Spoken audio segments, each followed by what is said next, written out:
Hello, everyone. My name is Margarita Gomez. This slideshow will provide some insights about how to incorporate Web 2.0 and social media in the classroom. The use of information and communication technology, known as ICT, as part of the teaching and learning process have been showing an improvement in educational environments. The development of the internet from being merely a searching tool to be a space where creation, collaboration, and participation take place provides a great opportunity for instructors to use these abilities for the benefit of the learners as well as the learning experience. In 2005, O'Reilly defined Web 2.0 as a facilitator of collaboration and interaction online, allowing users to create and share content. Majid states that tools offered by Web 2.0 aim to provide support to instructors in the design of a successful learning and teaching environment, which in turn will facilitate blended learning.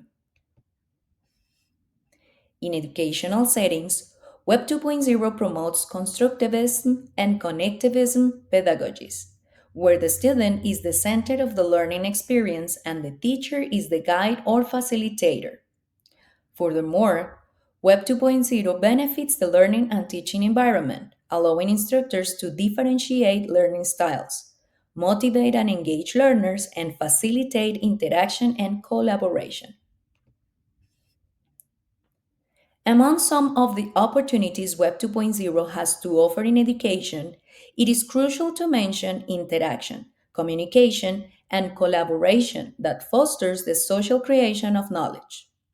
In addition, the easy use and flexibility provide accessibility where higher technological skills are not required. The use of Web 2.0 tools also promotes the development of skills such as critical thinking, metacognitive problem solving, as well as writing and technological skills.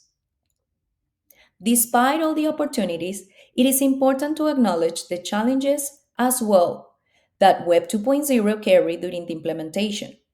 Some of them are lack of in person interaction, technical problems, lack of time during the process of learning how to use these tools for the creation of learning experiences. Similarly, the resistance to change as an instructor and even as a learner when other tools has been used for a long period of time, and lack of training is one of the most relevant roadblocks in the implementation process of any Web 2.0 tool. Not having the possibility to receive the proper instruction on how to use it will lead to a definite failure. In order to use all the opportunities the Web 2.0 has to offer, it should be considered best practices for a successful experience. One of them is the frequent feedback, instruction, tutorials, and examples. These encourage learners during the process since interactions are valuable. Having the opportunity to receive feedback let them know where they are, and having the possibility to receive instruction, tutorials, and examples provide confidence. It is imperative to avoid the use of too many new technologies, which will cause overload, causing at the end lack of interest to try them either by learners as well as instructors. Another best practice has to do with building trust in the classroom before using any collaborative tool. If learners do not feel confident about it, sharing these tools with them are not going to have too much impact. And others describe the facilitation of collaborative learning as part of the best practices through the use of wikis, blogs, social bookmarkings, as well as peer evaluation. And finally, it is important to avoid the introduction of new technologies that do the same thing. Restifo and Capular in 2020 suggested 50 Web 2.0 sites to be used in school settings. One of them is Anchor, which is an all in one platform for the creation and distribution of podcasts. The next one is Animoto, which facilitates the creation of astonishing slides, including video, music, photos, and more.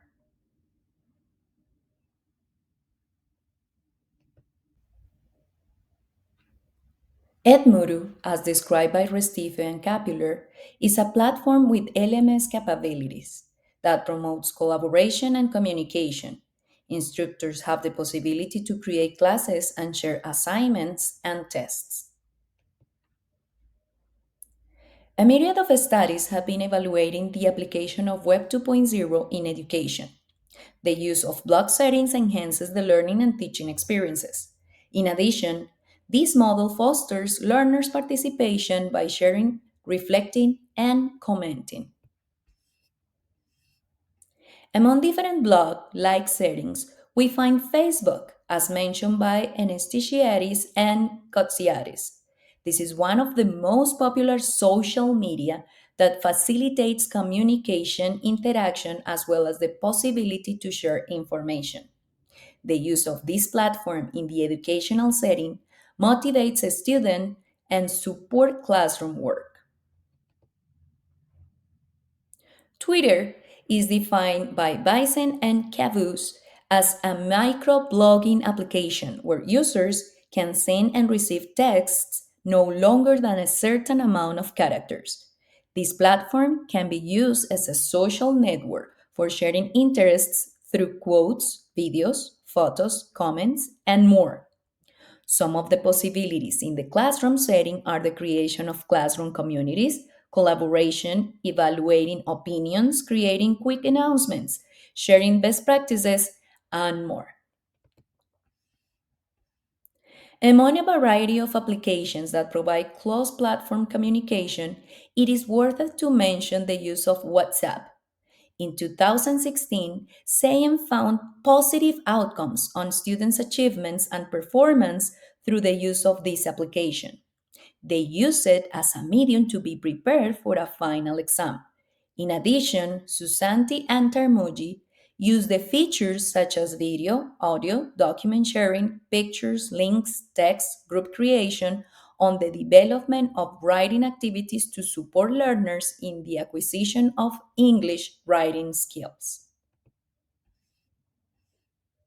Instagram is a growing social network with around 700 million active users as described by Rose. This platform facilitates communication through the posting of photos and videos. Thanks to these abilities, the use of this platform in educational settings will lead to transmitting messages such as the experience described by Stojanovic in their study performed at the Secondary School of Economics, where the learners were given two different challenges that needed to be resolved through the use of Instagram by posting photos and hashtags in order to promote classroom connections. Light and Pauling, after exploring the use of Web 2.0 in the classroom, they conclude the importance of carefully planning the use of different tools. Furthermore, instructions should create activities where the communication established through the use of the Web 2.0 tools will be meaningful and is connected to the learning content as well as real life situations. Thank you so much for being part of this slide presentation.